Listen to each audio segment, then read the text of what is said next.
O mga kababayan, balita natin, nag-panic buying daw ng fire extinguisher itong mga buhaya. Dahil nagpunta pala sila ng simbahan mga kababayan at nagpabasbas ng holy water. Munti ka nang magliyab mga kababayan itong mga buhayang mga animal. Na mga hipokrito mga kababayan to the max. Na nagpa-pray over pa ha. Sa pilitan pang mga kababayan, pina-pray over yung mga nagsimba. Dahil andun sila sa misa eh. Nagpabasbas mga kababayan sa kaparian na naman ha. For the nth time. Nagpabasbas ng holy water at umusok mga kababayan ng matamaan. Ang mga buisit na to, no? Kung sa bagay, dapat talaga silang magdasal mga kababayan. Dahil sa dami ba naman ang kanilang kasalanan. Pero iba ang pinagdarasal nila dito. Ang kasamaan mga kababayan. Kaya hindi ito pagbibigyan. Pagbabacklash ito sa kanila mga kababayan. Gusto nilang ipa-impeach si VP Sara Duterte eh. Ito yung grupo mga kababayan na mag-i-impeach si VP Inday. Gusto nilang tanggalin si VP Sara dahil takot sila mga kababayan na panagutin sila balang araw sa kanilang kasinungalingan at sa kanilang pagnanakaw sa bayan. Di bale, magbabacklash sa kanila itong kanilang pinaggagawang kahipokritohan mga kababayan na ginamit pa ang simbahan. Panoorin niyo po ha. Ayan, oh. Papikit-pikit pa si suki ng plunder case sa ombudsman. Yun ang sabi sa balita sa tabloid ha. Sinadingbak siya, sinangipin joke no. Si Lorna Capunan na niregla. Etong, sino ba to? Swansing ba to mga kababayan? Na nakakatawa din ang itsura. So Lord. Oh, ito si Chihuahua. Si Laila Sabadile Majonel. Oh. Ayan. Oh, ihanda nyo na ang fire extinguisher ninyo. Dahil mayroong magliliyab dito mga kababayan. Ayun si hipopotamo, sabi ni Ka Eric, si Asidre. Ayan, umusok mga kababayan, oh. Buti na lang may inihandang ventilador para pagapan ang init mga kababayan sa kanilang nang natamaan sila ng holy water. Diyos ko Lord, si Swansea. Pakikinggan kaya ng Panginoon ang mabuang na ito mga kababayan, no? Ang kanilang hinahangad is masama sa kapwa at masama sa bayan. Nagdarasal sila mga kababayan para maabsuelto sila sa kanilang ginawang kababuyan sa bansang Pilipinas. Yan naman ang purpose sila kay VP Sara. Ayaw nila maupo si Sara dahil pagdating ng panahon, hindi talaga sila sasantuhin sa kanilang mga masasamang ginawa. Oh. Dasal ang mga leche, oh. Oh, si Dilima. Umusok na, oh. Mga satanas. Ayan, nasaktan na si si Garin, oh. Mahapdi ba, Garin? Ang dami mong nadingbak siya na bata. Oh, ayan mga kababayan, oh. Ang mga tao, napilitan, oh. Pinagdadamay pa sila. Oh, pinapilitan pa sila, pinapray over kanina mga kababayan, pinataas ang kamay. Kung ako niyan, magbo-boycott na lang ako. Huwag nyo kaming isali dyan sa kabalbalan ninyo. The Lord be with you. Ay, naku. Paano ba na the Lord be with you? Ang mga nasa isipan at nasa damdamin ng mga buwisit na ito, mga kababayan, is malis. Kasamaan sa kapwa. At ang mga utak nito, utak maleta. And may the Almighty God bless you, the Father, the Son, and the Holy Ay, nako. Spirit. Patawarin, Panginoon.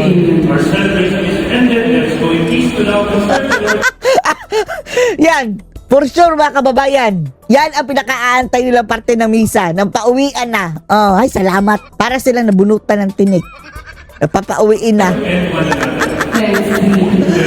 Pakrito. Si Dilima. Ang tabayanan ho ninyo, itong mga kaganapan ho ngayong maghapon sapagkat Eto. ngayong araw. Ngayong araw, ang umpisa ng impeachment. Ridiculous. Si VP Sara pa ang ipapa-impeach sila. Gayong si Bangag mga kababayan ang dapat pa. Dahil marami ho nakatutok kung saan ay marami din pong pulis ang itatalaga sa bilang seguridad Gastos sa na naman yan impeachment ang trial tambayan. diyan po sa Senate dyan sa Senate Building. Well, technically, dyan sa GSIS Building. GSIS Building. GSIS Building kung saan ay umuupa o nagre-renta ho ang Senate of the Philippines ng espasyo. Yan. Isang NBI ang sabi, wala kami sa sa Senate, andun kami sa GSIS Building, which is sakop ng GSIS, mga kababayan, ang Senado. Nagbabantay na sila ng Yung kalahating bahagi po ng GSIS Building ay inuokupa ng Senado pansamantala. Habang ito hong Senate Building na hindi pa matapos-tapos ang from 9 billion, naging 27 billion up to 30 billion ba? Pag-upo ni Bangag, grabe. ngayon, no? na hindi ko alam kung ito'y dinapurak din ng korupsyon kaya't pagkatagal-tagal tapusin Sigurado. ay Sigurado tayo. matatagalan pa rin talaga. Mahigit 6,000 kapulisan ang magbabantay sa Senado para sa impeachment trial ni Vice President Sara Duterte ngayong araw. Ayon Ayan, gastos na naman yan ng taong bayan.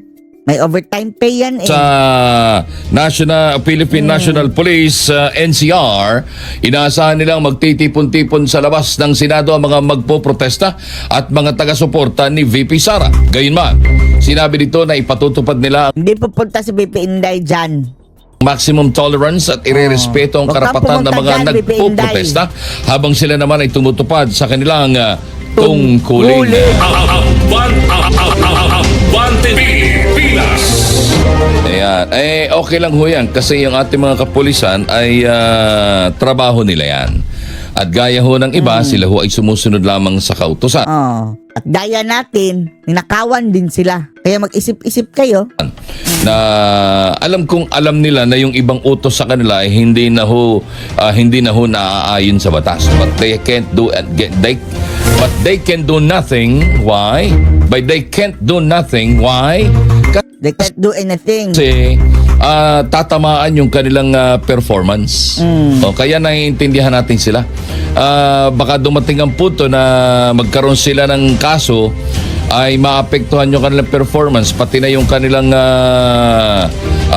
pati na yung kanilang mga benepisyo, lalo na dun sa mga retirable na. Individually, they cannot do nothing. Pero kung sabay-sabay sila lahat, kahit pa yung mga kababayan, yung mga general na nasa taas, na bumangag na, di umano, walang magagawa. Kung lahat sila, mga kababayan, majority sa kanila, sabay-sabay, ipaglaban ang ating bansa. Kaya yung mga yan ho'y tahimik kasi ayaw nilang mapahamak sapagkat hindi man mapahamak literally or figuratively into danger ang kanilang pamilya, ay pag sila'y nadamay sa kaso, ay alam niyo naman itong administrasyon na ito, ang panakot lagi nito, kaso. Hindi ba ga? So pag sila nadamay sa kaso, Iimbentohan ka na apektado ang kaso. kanilang benepisyo, pati ang kanilang pensyon.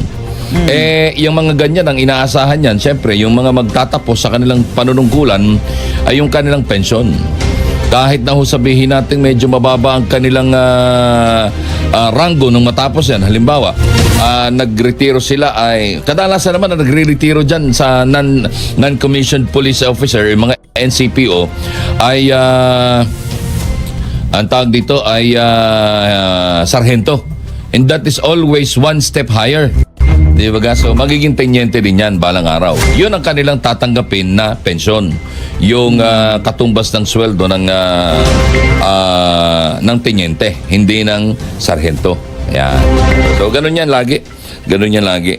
Kaya lang, syempre, pagka ikaw ay napagdiskitahan at Kawawa ang pension mo. ka, na ikaw ay Demote medyo ka pa.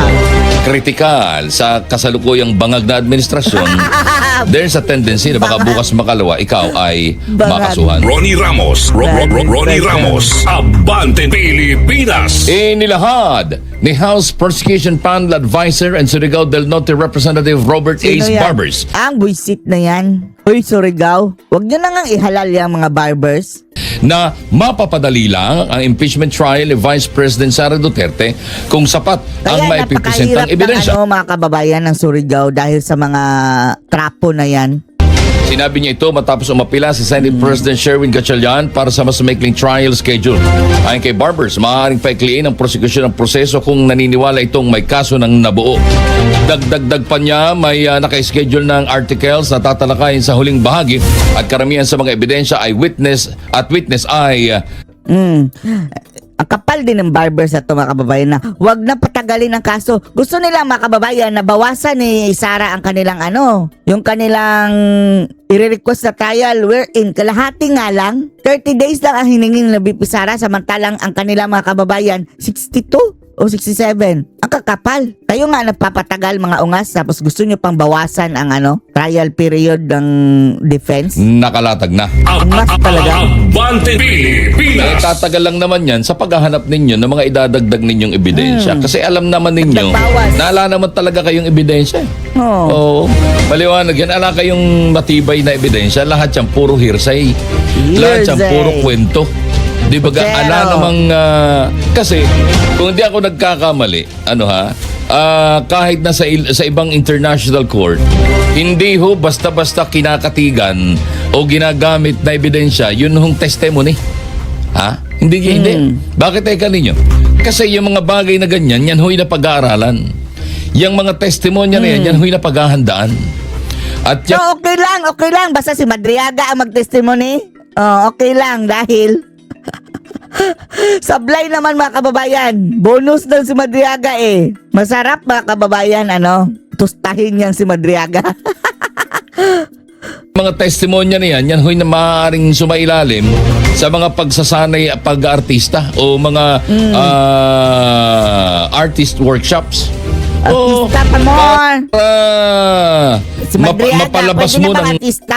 Si Madriaga totoo ang iyong emosyon, ma-deliver mo ng Iyak no? Si Madriaga, iyak mga ang kababayan. iyong mga linya. Paano siya maiiyak mga kababayan sa confidential fund? Iyak talaga siya. Ay, nako, Kaya ganyan. Kaya ang ating mga artista magagaling sapagkat nagwo-workshop muna ang mga yan.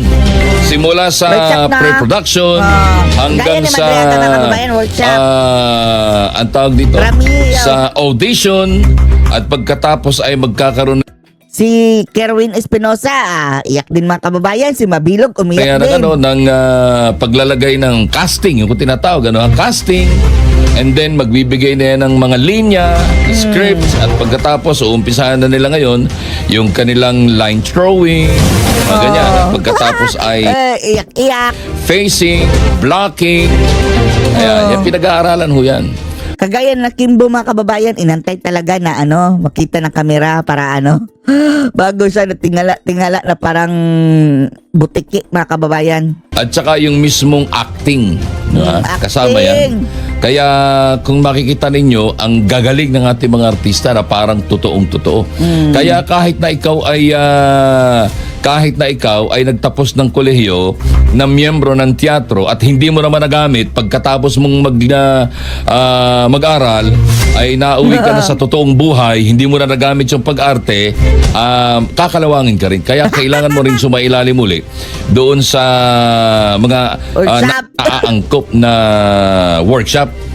Kaya yung si Madriaga, sabi niya, ano ba pa, kung di ako nagkakamali, parang may teatro ako narinig, kinalawang hindi ba ga? So hindi naging maganda yung performance niya itong huli. Kinalawang Kung yung siya man ay Madriaga. galing sa teatro, kinalawang na. Kinulang sa workshop. Kaya siguro biglang hinugot at nagwo-workshop ngayon. Ang tanong, sino kayang So pagbalik ni Madriaga, na siya, pang best acting na mga kababayan. magaling na direktor ang nagtuturo sa kanya? Dililing. The same people ni Bikoy. Meron kaya? Ito ba'y direktor na na mga pang telenovela? Ronnie Ramos. Abante Pilipinas. Alas 5:18. Nang Ibinahagi ni Senate President Nang umaga ha. Kanina pa yan. Sherwin Gatchalian na isa sa mga re-resolbahin nila sa pagsisimula ng impeachment ay ang Bureau of Internal Revenue Box na naglalaman ng tax ni Sherwin, sige, audit din natin mga negosyo mo. Sa kanya lo yung Insular Hotel mga kababayan. Sa pamilya nila, sige. I-audit natin yan. VP Sara at ng kanyang asawa. Mandaka. Ayon kay Gatchalian, nasa kustudiya ng Senado ang box at may tuturing itong ebidensya kaya dapat itong Nakakatawa no na ang kanilang basihan mga kababayan dyan is yung salin ni Sarah. Samantalang sila yung ang daming grabing lumobo yung salin. nasa pag-iingat ng defense o prosecution. Ang nasabing sealed BIR box ay hindi pa nabubuksan at hindi pa itinuturing na ebidensya sa nagdaang pre-trial conference ng impeachment court. Kaya kailangan pag-aralan din ay anong tawag dito? Kailangan pag-aralan dito ay yung kung paano ito nakuha. Ano ha? Yan nga, may pananagutan mga kababayan. Ang the mere fact na dinala nila dyan, kahit hindi pinabuksan, yung BIR may pananagutan. Manda kayo. Ito ba'y nakuha legally? Di ba ga? At ito ba'y ginamit legally? Dapat hindi nga dinala doon. Yan, may mga ganong legal points or mga tanong na legal. Kaya ito'y kailangan nilang paghandaan. But I think both the prosecution and the defense are ready to ready to debate tungkol po sa bagay na yan. Pag-uusapan yan, sigurado ko. Alright.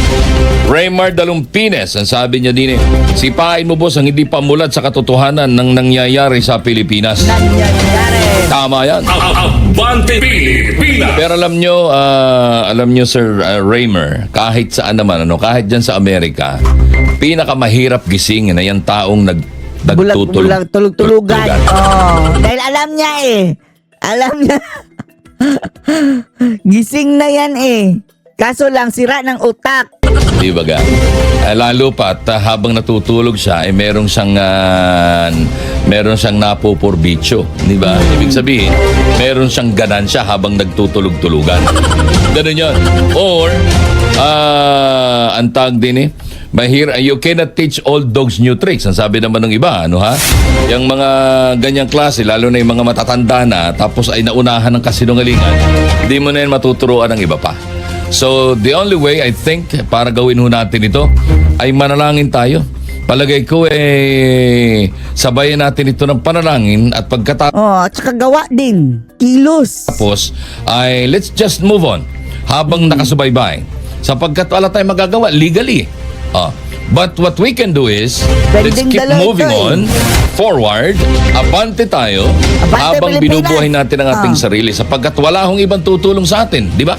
Dahil una, ipinagyayabang ng bangag na administrasyon yung nasa 2 bilyong dolyar na Bangag. pangakong investment. Pangako lang yun! Puro Parang pangako. yung- Just like mga kababayan, yung mga dati-rati, di ba, na kanilang pledges na nakuha, the same. Pangako lang. Pangako mo na gusto mong tutuparin pa? Abante Pilipinas! Aba naman, Pinangakuan ikaw na nga, tutuparin labis pa? na. Sobra na yan. Pinangakuan ka na, tutuparin pa. Parang ikaw lang, di ba? Lahat ng mga sinasabi mo ay puro mga magaganda at mabubulaklak na mga salita. Bulaklakin. Which unfortunately, buong mundo itinatakwil na kayo. Ronnie Ramos, mundo, Abante tinatakbil na kayo. Pilipinas! Diba they think that they can get away with Yeah, exactly. yeah Ganun there's ang isip nila. If we were able to do that against the very popular, mahal na presidente, wala man nangyaring people power, hindi man nag-alsa mga tao, pinadukot natin si Diggs. Yung Tatay Digong, pinadukot. sabi nila popular, wala. So lumakas ang loob nila. Tama si Ma'am Lorraine doon. Akala nila, kaya yan. Walang magagawa sila yan. May AFP at PNP tayo. Dudurugin natin. May ombudsman tayo. May DOJ tayo. May NBI tayo. Wala yan. Yan ang sinasabi ni Ma'am Lorraine ng arrogance in power at nabubulag sila sa katotohanan na may hangganan nito. Hindi forever na titiisin ito ng mamamayan. At hindi rin forever na andyan sila para ito ay epektibo nilang magagamit. I agree Eric no at lahat talaga ang pagkakamali kasi nga nila there's even the Greeks no yung mga Greeks meron silang ginawang word for that no hubris and Hubris. excessive pride that follows a fall. So, pagka ganyan, yun na yun, yan na yung susunod. At saka, yung nakikita naman natin ng maliwanag dito, yung abuse of power, yung kung sino man ang inuupo ni Marcos dyan, gagawin abusado. talaga yun. Oo, gagawin talaga nila, 'di ba? Kung ano yung mga tuta talaga ni Marcos ito, mga ito hindi talaga nag-iisip, 'di ba? So hindi na tayo dapat nagugulat dito.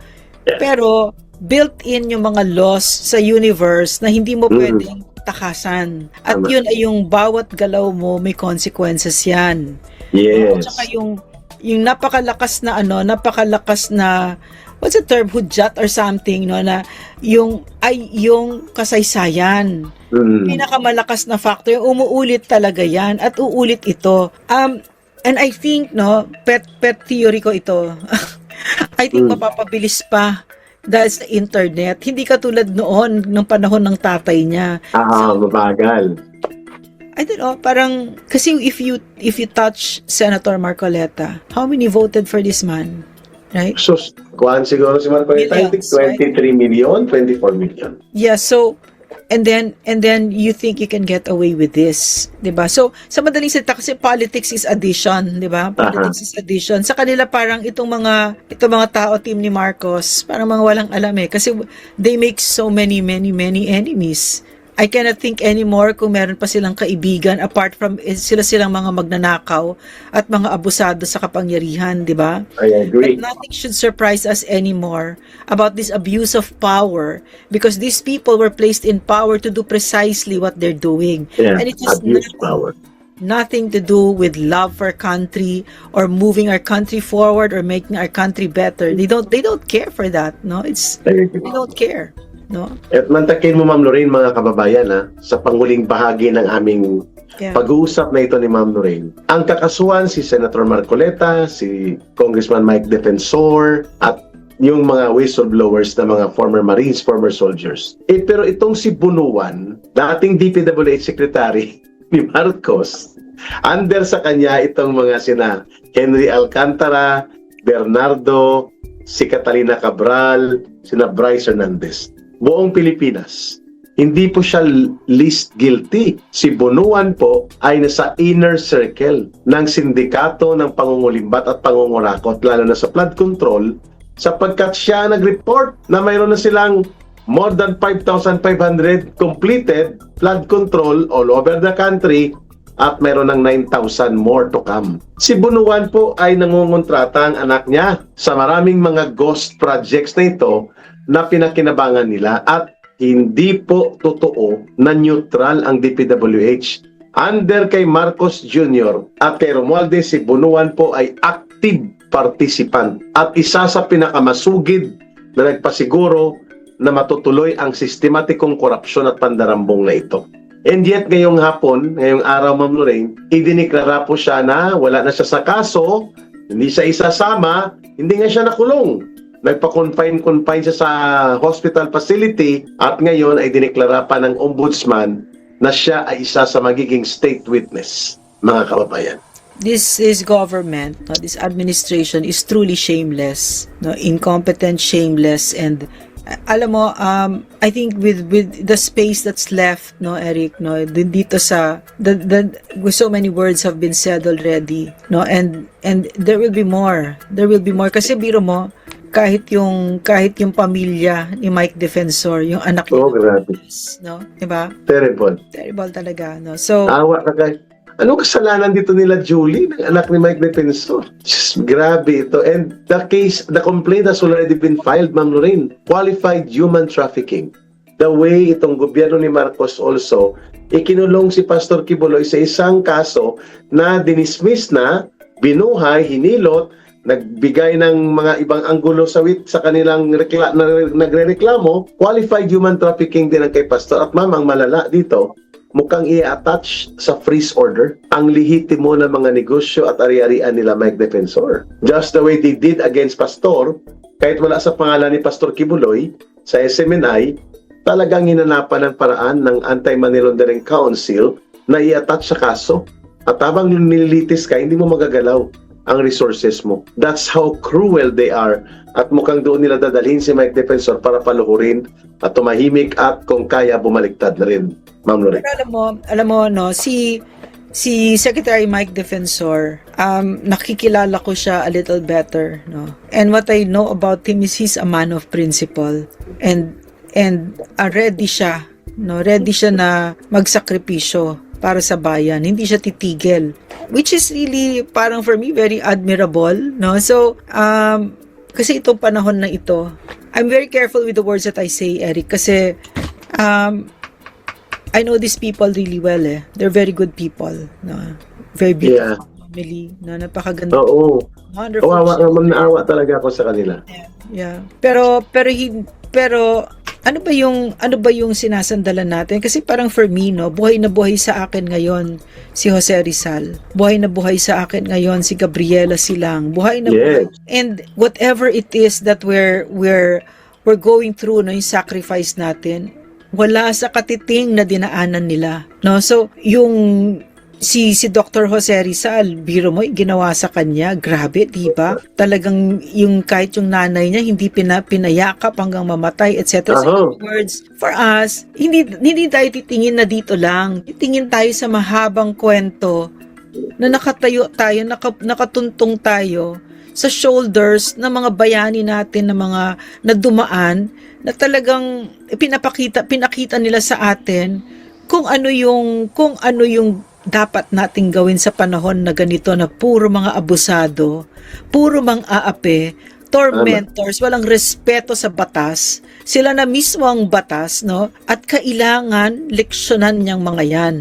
Pero bago tayo umabot dyan, tayo muna ang magbago, no? Kasi ang ganda-ganda ng example na binigay ng ating mga bayani, no? So hindi naman tayo nangangapa dito, no? So nakuha ni PRRD yung wish niya, maging hero. Hero na hero talaga si PRRD. Living hero. Yeah, living hero talaga. Kahit si Pastor, living hero talaga. Oo, hindi sila tumiklop, hindi lumuhod. They could have joined Marcos, magpasipsip, para hindi sila nakakulong, hindi sila hinabol at inipit ng tulog-todo. But they chose and they made a decision, sa taong bayan sila tatayo, hindi sa mga magnanakaw. You're very correct sa pag-point out, Ma'am Lorena. Sukatan ito sa ating mga mamamayang Pilipino. Kaya ba nating panindigan ang mga pinaghirapan at binuwisan ng buhay ng ating mga bayani na maging marangal at malaya ang bansang Pilipinas na ngayon ay dinudurog at niyuyurakan, hindi ng mga dayuhan direkta na mananakop, kundi ng sariling gobyerno na tayo din ang nagbuo, at dapat tayo rin po ang magbawi ng mga pagkakamali na yan sa gobyerno na yan. At saka tingin ko kasi, no, itong ginagawa nila Secretary Mike Defensor, sina Congressman Kiko Barzaga, yung mga leaders na yan, no, Senator Rodante Marcoleta, Senator Alan Peter Cayetano, no? Grabe, di ba? Parang it's a blessing na nakikita natin ngayon, nagre-rise up ito mga leaders na very inspiring, no? And they show the best parts of us as a people. Pero madaya kung sila lang ang gagalaw. Dapat kasama tayo dito. Hindi pwedeng hindi kasi tayo ang lakas nila. No, so, hindi natin pwedeng iwanan yung mga hindi nang iiwan sa atin. At hindi natin pwedeng hindi protektahan ang nagpoprotekta sa atin. At ngayon ang panahon na dapat matuto tayong magkaisa. Kasi kahit nasabi mo pa yung powerful na yan, Diyos, wala yan. Kasi ang kapangyarihan ay nanggagaling sa taong bayan. Hindi yan salita lang. Lahat ng political theories all over the world, yan ang agreement nila. Kasi nagkakaiba sila sa mga details nila. May naniniwala sa ganito, may naniniwala sa ganyan. Pero iba, magka-clash, nag-aaway sila sa yung mga political scientists na yan. Pero dito sila lahat nag-a-agree. Ang kapangyarihan ay nanggagaling sa taong bayan. Kahit na si Machiavelli salbahe yun. Tiraniko yun, no? So, kahit siya, sinabi niya ang kapangyarihan ay nanggagaling sa taong bayan. Sinabi din niya, advice niya sa mga leaders, no? Ang i-aim ninyo ay mahalin kayo ng tao. Yes. Ngayon, kung hindi ninyo kaya yan, ang i-aim ninyo ay matakot sila sa'yo. Kasi at least takot sila sa'yo, di ba? Pero wag mong gagawin that they will hate you, because once they hate you, they will do everything to take you out. So, nasa na ba tayo?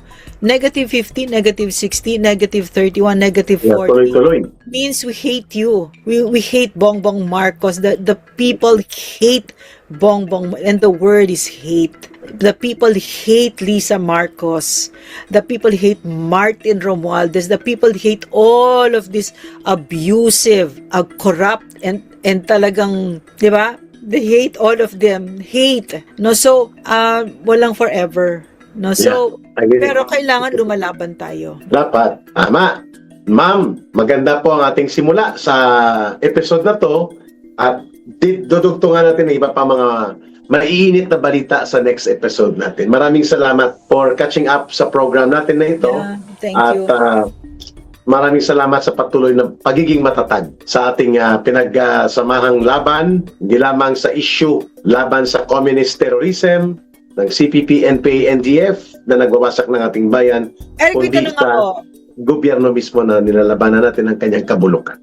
Ma'am, May Go ahead. tanong ako sa'yo. Kasi nakikita kita, parang wala kang kapaguran. Pupunta ka sa mga rally, nag-organize ka, pagkatapos meron kang YouTube mo na channel, tapos meron kang ganito. Hindi ka tumatahimik. Bakit? sapagkat ma'am, the moment na mawalan tayo ng boses ay lumalakas po ang panunupil at lalong lumalawak at lumalalim ang kasamaan ng gobyernong abusado.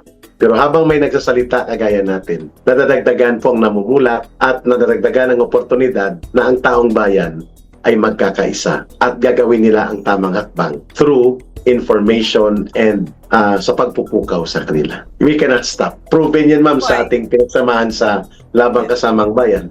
Nobody believe us na kaya nating tibagin ang propaganda machinery ng CPP, NPA, NDF, and nobody believed at first. Even kami nagda-doubt eh. Kaya ba ng LCAC na to labanan ng 55 years, 54 years, 53 years na pinanday na isa sa pinakamatagal na CPE na communist terrorist movement sa buong mundo.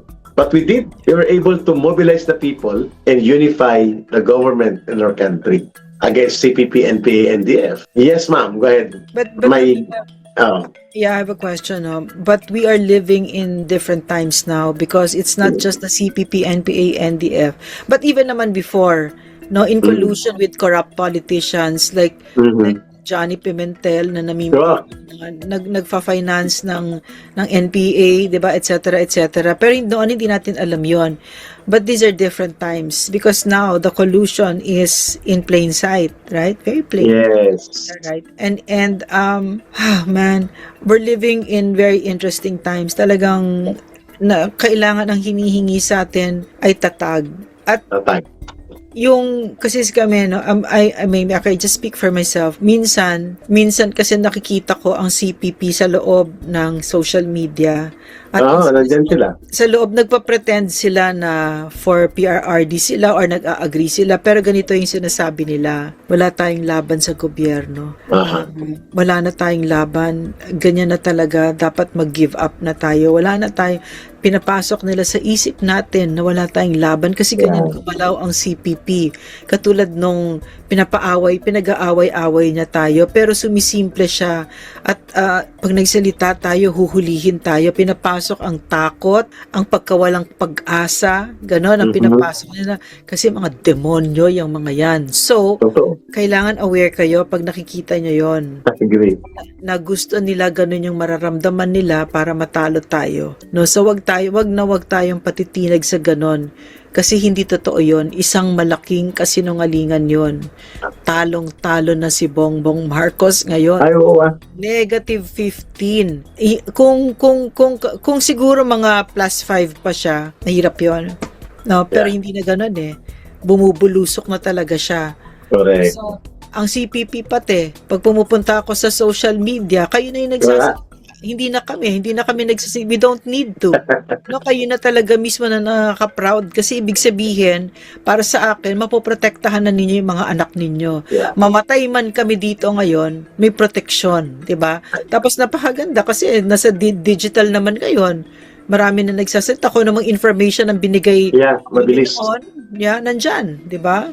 So, tuloy-tuloy lang. Ay, ma'am, huwag nilang kalimutan ha. Si Senator Dante Marcoleta po ay isa sa nirerespeto at minamahal ng kapatiran ng Iglesia ni Cristo. Yeah. I don't think so na sa ganitong inustisya na haharapin ng kanilang kapatiran ay wala silang pwedeng magiging katuwang para maibsan o mapatigil ang inhustisya na ito. Let's wait and see saan ito patutungo in the next days to come. Ma'am Lorraine, maraming salamat sa pagsama sa episode na to. Mag-ingat ka, Yeah. Salamat. mabuhay, at till our next episode, magkikita tayo. Mahalin po natin ang bansang Pilipinas.